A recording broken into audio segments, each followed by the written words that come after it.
Thank you. Yes, indeed. When I look back اور ایک پاکستان کی صورتحال میں دیکھتا ہوں تو ادھر کا ماحول اگر دیکھا جائے, what is the environment in Pakistan? What do we see in Pakistan? There is a leadership void in Pakistan.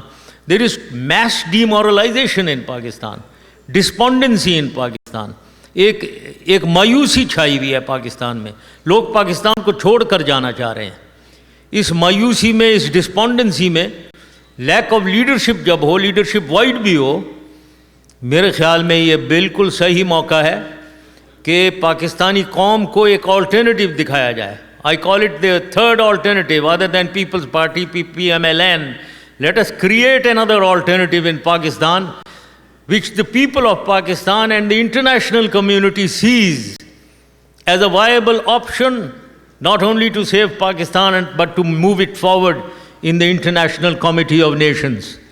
And therefore, I personally believe that we can create that third alternative or another alternative, and we can, inshallah ta'ala, succeed in the future. So now that I have entered politics, and I think we have a good chance of succeeding, what should be the party? I thought of a party with a dynamism of its own, a party which is seen as dynamic. It shows resolve, it shows futuristic thinking, and therefore I thought of APML, All Pakistan Muslim League. And why All Pakistan Muslim League? یہ party وہ party ہے جو قائد اعظم نے بنائی تھی. Pakistan got created through All India Muslim League, which later on became All Pakistan Muslim League. ایک جوش, ایک ولولہ تھا اس زمانے میں 1947 میں, جس نے تمام مسلمانوں کو اکٹھا کیا قائد اعظم کے نعرے کے نیچے, ان کی ویژن کے ساتھ, اور ایک Pakistan with a resolve, forward looking, with hope, ایک Pakistan got created. I feel that the same Qaid Azam Muslim League, the All Pakistan Muslim League, there is a need now to recreate the same Pakistan, Qaid Azam Pakistan, and to recreate and move it forward in accordance to the same Qaid's vision that we know of 1947.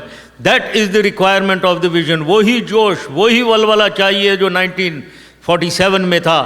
اس وقت unify کر کے آل پاکستان مسلم league کے پرچم کے نیچے پاکستانیوں کو جمع کر کے اور پاکستان کو بچا کر آگے ترقی کی طرف لے کر جانا.